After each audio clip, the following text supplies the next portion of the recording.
Bonjour.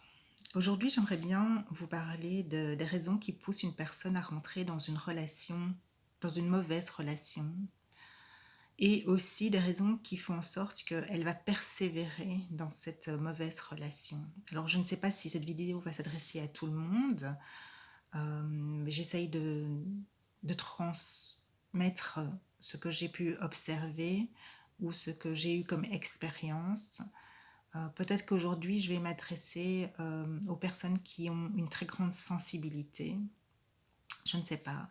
Prenez ce qui vous parle, prenez ce qui vous permet de progresser, ce qui vous fait travailler, dans le sens travailler en développement personnel.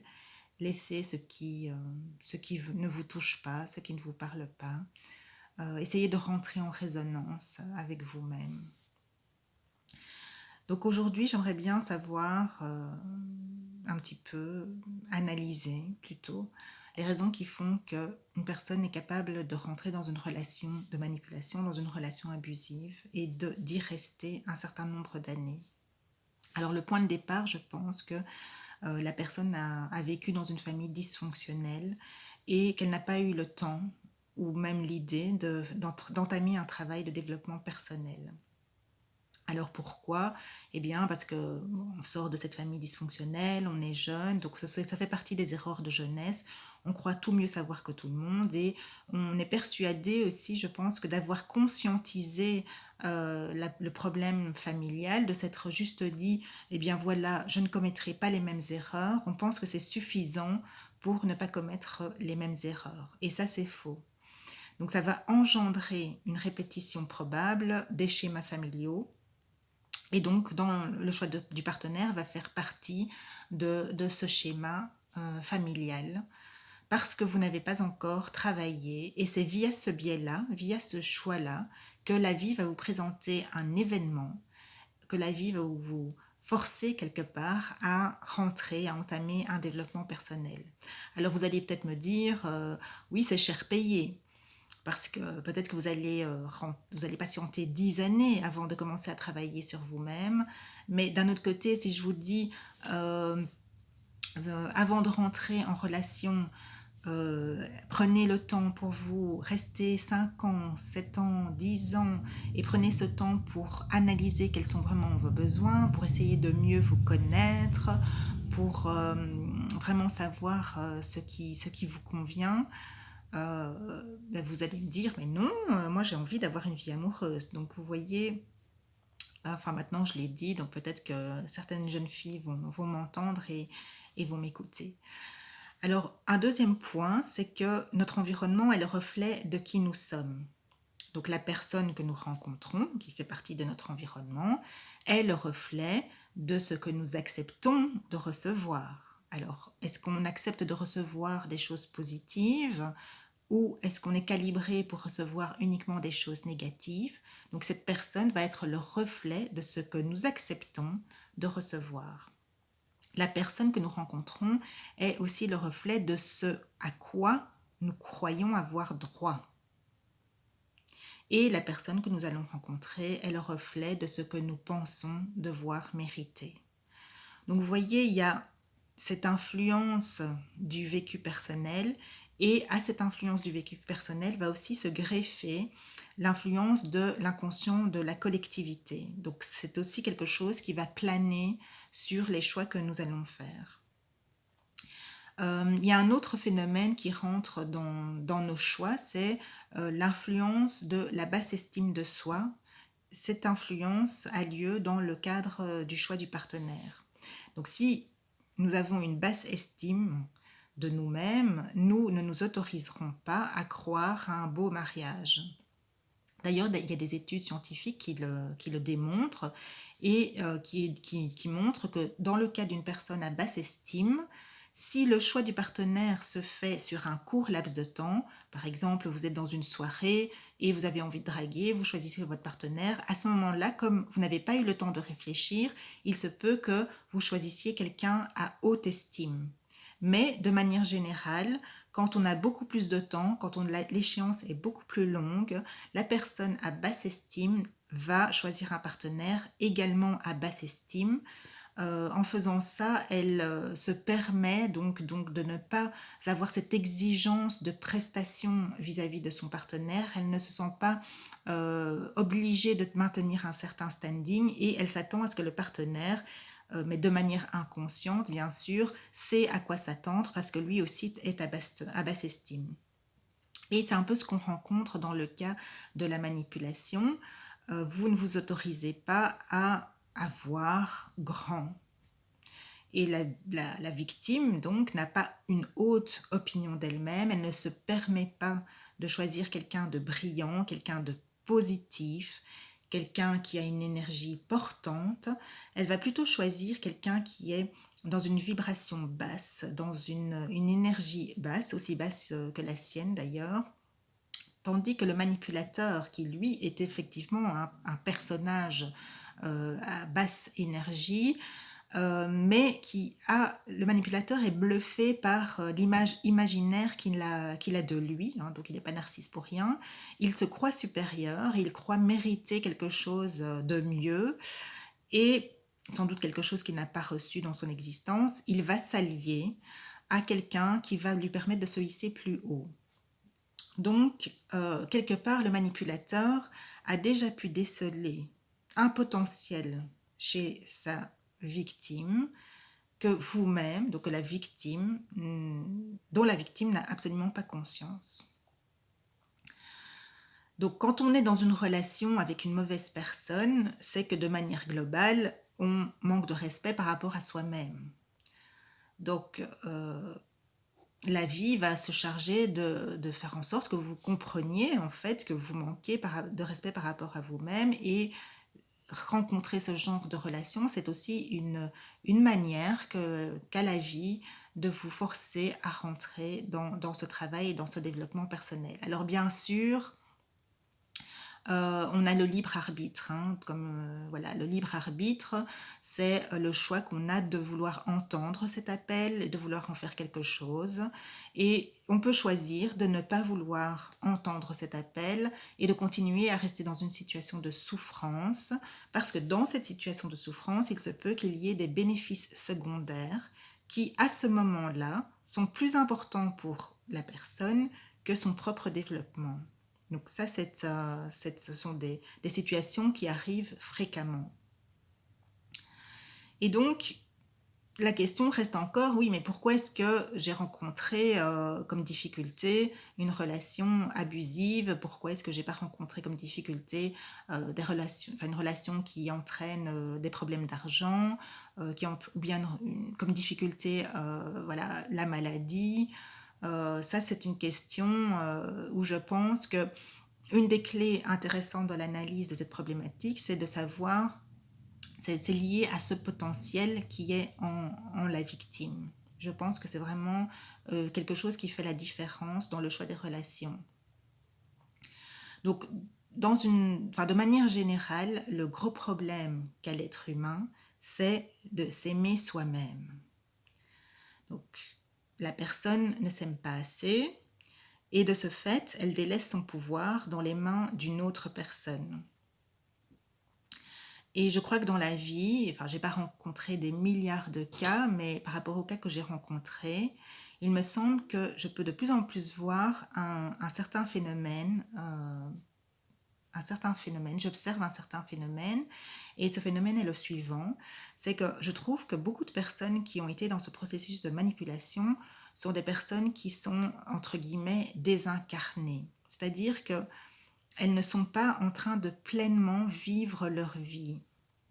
Elles n'ont pas vraiment cette conscience qu'elles sont en train de vivre leur vie, et que donc par définition, elles auraient des choix à mener dans leur existence. Et je ne veux pas dire par là que ce sont des personnes qui ne sont pas en train de faire des choses, parce que ce sont des personnes qui généralement sont dans l'action, donc elles peuvent même être très hyperactives, mais elles ne vivent pas leur existence en pleine conscience. Alors je m'étais demandé, est-ce que ces personnes avaient connu une dépression? Alors peut-être que cette dépression est arrivée à la fin de l'adolescence, ou que cette dépression est arrivée dans l'âge adulte, mais jeune adulte. En tout cas, ça pourrait être une dépression qui n'aurait jamais été traitée et qui n'aurait jamais été prise en compte. Ça peut être aussi le cas d'une personne qui est hypersensible ou une personne qui est surdouée et qui a éprouvé un mal-être, qui a éprouvé des questionnements intérieurs, des questionnements existentiels et quelque part qui n'a jamais pu trouver une nourriture suffisante pour répondre à toutes ces questions. Et cette personne aurait alors abandonné de manière inconsciente toute prise en charge de sa propre vie et c'est comme si elle se laissait flotter comme un ballon dans l'air. Et voilà, elle n'est plus maîtresse de son destin. Elle a perdu toute motivation et ne voit vraiment pas d'intérêt fondamental à agir pleinement dans son existence. Donc on serait sur Terre avec ce manque de motivation qui est à l'intérieur de notre corps et qui nous dirait, euh, ben voilà, est-ce que ça vaut la peine de faire tout ce que je fais? Alors, toutes les personnes n'ont pas des idées ou des tendances suicidaires, donc elles restent toujours en vie. Mais bien sûr, tous ces questionnements intérieurs qui ne trouvent jamais de réponse font en sorte qu'on rentre dans une souffrance. Et pour pallier à cette souffrance, pour essayer de trouver une solution à cette souffrance, qu'est-ce qu'on choisit? On choisit de mettre son esprit au silence. Donc, cet esprit qui a tourné en rond pendant des années et des années, qui s'est posé des questions existentielles, qui n'a pas été nourri, qui n'a pas été entendu, qui a vécu dans une certaine solitude pendant des années, et ça peut démarrer très tôt, hein, ça peut démarrer à un âge assez tendre, cet esprit, pour finir, se met au silence. Alors, c'est peut-être pendant l'adolescence, qui est une période de différenciation, on se différencie de sa famille, de ses parents, on se différencie aussi des amis qu'on a à l'école ou des autres amis. Donc c'est peut-être à l'adolescence il y a plus que ce phénomène de dépression peut se mettre en place et que la personne, pour finir, petit à petit se retrouve seule sur son île et perd la notion de motivation personnelle et fonctionne uniquement de manière, voilà, garde ses fonctions vitales et ses fonctions physiologiques, mais derrière tout ça, il n'y a pas de motivation. Ce qui fait que la personne va rentrer dans l'existence à l'âge adulte, mais a perdu quelque part cette conscience qu'il peut effectuer ses propres choix en conscience. Donc, les choix vont tout simplement être menés suite à un processus d'éducation. Et si vous êtes dans une famille où vous avez l'habitude, voilà, les enfants ont l'habitude d'aller à l'université, vous allez aller à l'université, il n'y a pas de problème, vous allez suivre votre parcours d'études, il peut y avoir quelques heures, mais vous êtes capable de mettre un petit coup d'accélérateur au moment venu pour réussir vos examens. Et donc, en fait, on se retrouve dans un schéma de répétition, puisqu'il n'y a pas de remise en question, puisqu'il n'y a aucune motivation qui va vous remettre en question, étant donné qu'il n'y a jamais personne qui a entendu vos questionnements.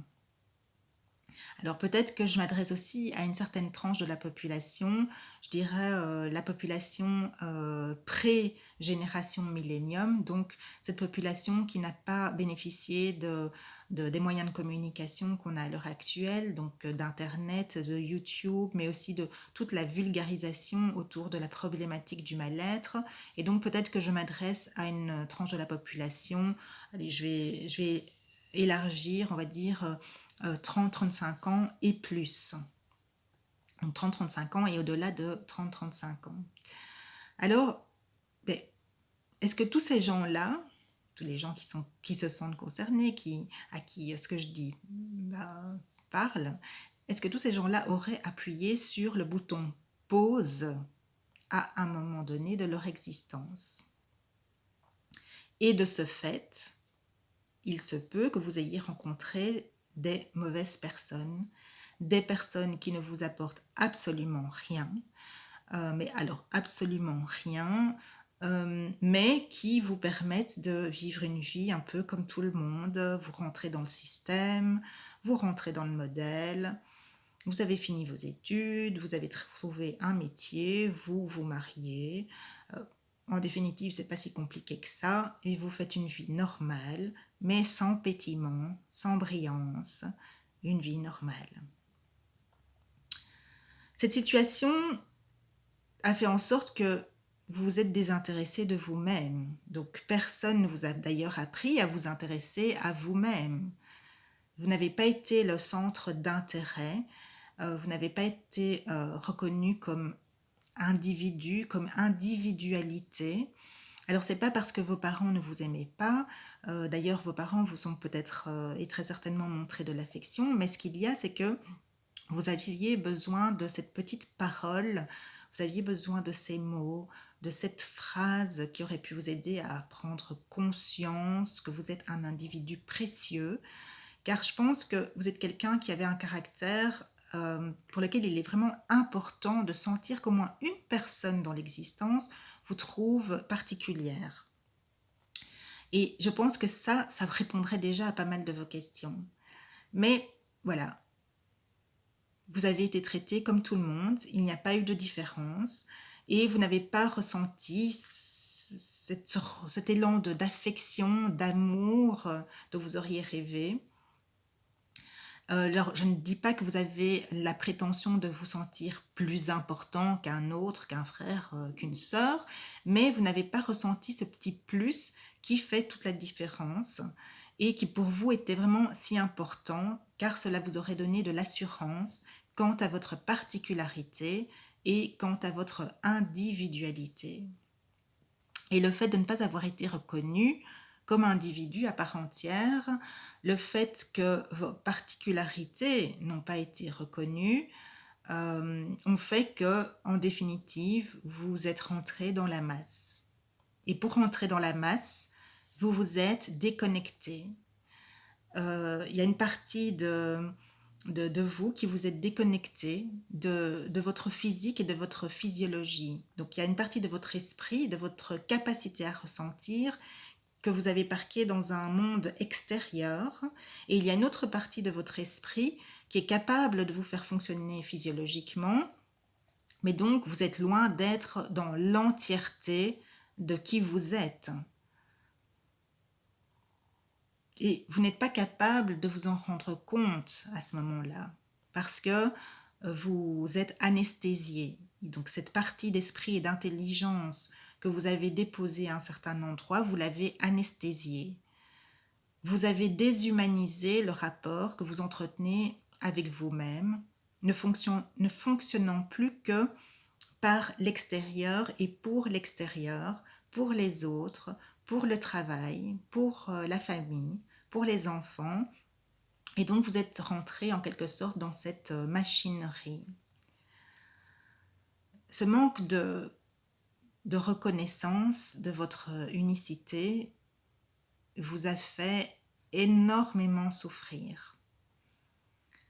Et c'est une douleur atroce,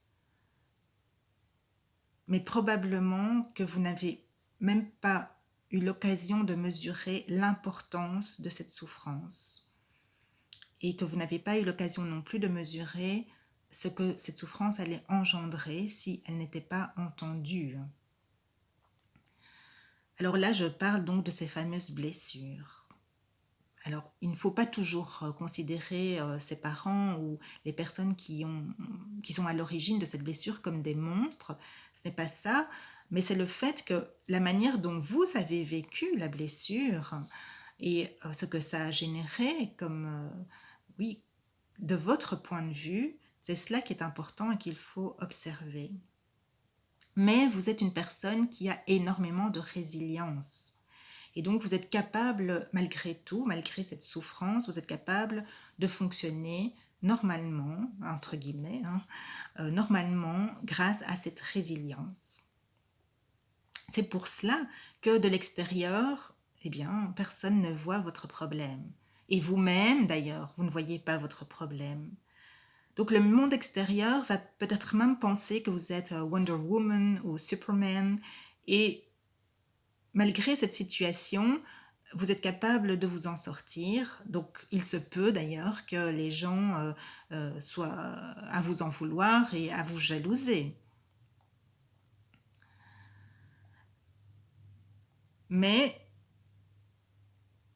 comme vous êtes dans cette situation d'insensibilité et dans ce manque de réflexion sur votre propre personne, vous n'êtes pas capable à ce moment-là, sans prise de conscience, de changer les choses. Vous êtes concentré sur d'autres choses, vous êtes concentré sur le boulot par exemple, mais votre propre personne n'est pas votre centre d'intérêt. Et donc, dans cette situation, certains d'entre vous ont pu rencontrer un manipulateur.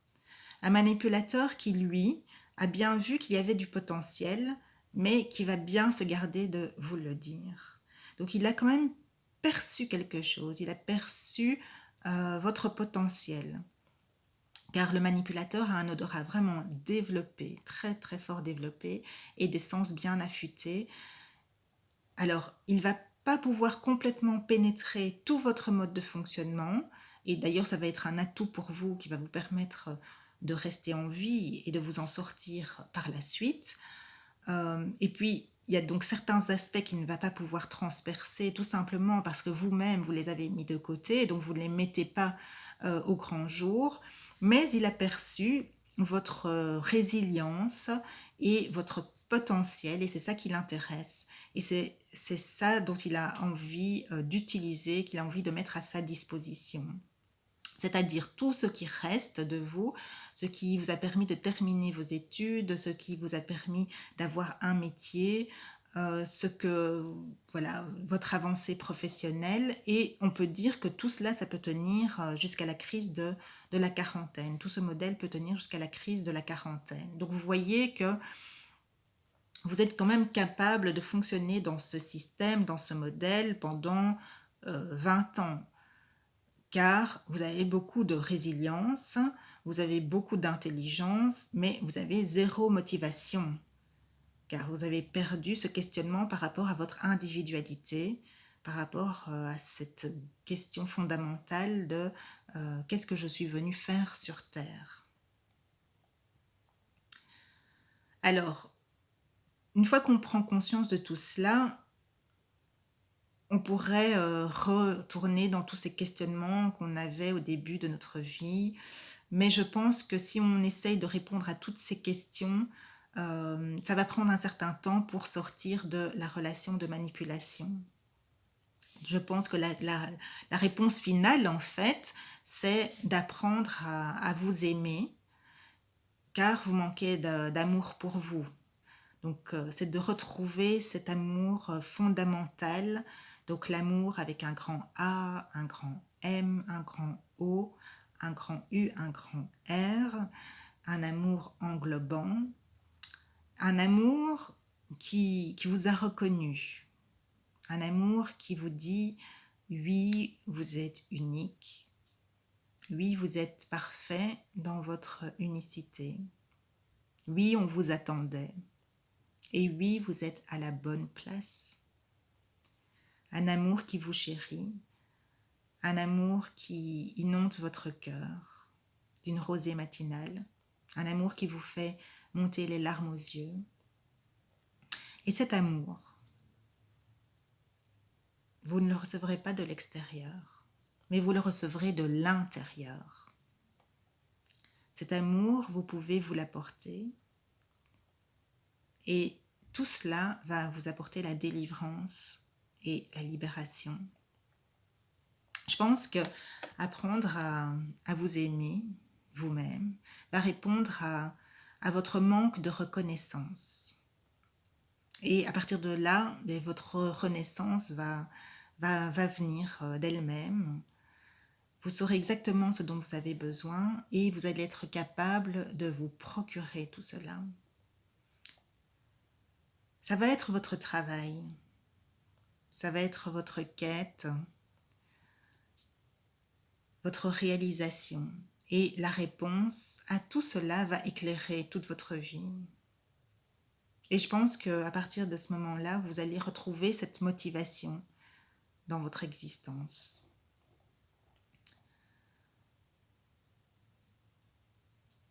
Même si vous avez encore des problèmes, ces problèmes n'auront plus le même poids. Les problèmes vont rester, mais ce seront des problèmes qui seront plus dans la matérialité et qui n'auront plus le même poids. Vous allez donc pouvoir repartir vers une vie nouvelle, vous allez pouvoir renaître, vous redécider, redessiner un futur et aller rechercher ces deux parties que vous avez abandonnées, votre esprit potentiel et vos ressentis. Et vous allez pouvoir donc redémarrer l'existence parce que vous allez reformer un tout. Et moi, je pense qu'il n'est jamais trop tard. Donc ça, c'est ma devise.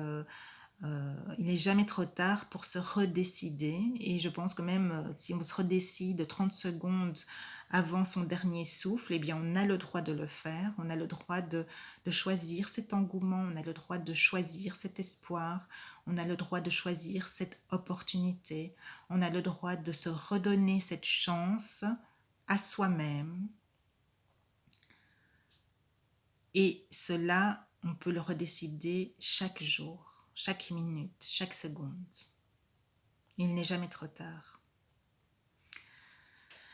Alors voilà, donc ça c'était un point de départ, c'était un aspect de la situation, c'était une réflexion et j'espère que cette réflexion va toucher le cœur de certaines personnes et j'espère que quelque part ça va apporter certains éléments de début de réponse. Alors bien sûr, la suite logique voudrait qu'on mette tout ça en application. Il n'y a pas une recette miracle pour tout le monde, hein, chacun est différent, mais en tout cas, ce sont des pistes qui permettent de rentrer dans un questionnement, de se dire, tiens, comment je fais pour m'aimer quand j'ai personne autour de moi? Comment je fais pour m'aimer quand j'ai ce sentiment de me sentir seule sur une île? Et vraiment, sincèrement, du fond du cœur, j'espère que cette vidéo, que j'espère avoir une petite vibration spéciale aujourd'hui, va vous donner cette étincelle au démarrage. J'espère qu'elle vous aura touché, qu'elle va susciter voilà, cette volonté de changement, pour vous retrouver, pour retrouver cette partie que vous avez mise au placard, cette intelligence, ces émotions. Alors, comme point de départ, et c'est pas si simple, mais c'est un point de départ qui est intéressant, ce serait d'observer sa propre vie. Et pour cela, ça demande de l'honnêteté par rapport à soi-même, c'est observer sa propre vie, se mettre en observateur de sa propre vie. Il y a une vidéo que j'ai faite à ce sujet. Et un autre point de départ pourrait être sortir du déni. Sortir du déni de la situation dans laquelle on se trouve et regarder avec les yeux grands ouverts la souffrance qu'on se fait endurer à soi-même. Voilà, je vais m'arrêter ici. C'est une vidéo qui a été un petit peu plus longue que d'habitude, mais je pensais que ça valait la peine de vous faire part de mes réflexions et je vous souhaite vraiment tout le meilleur et à bientôt.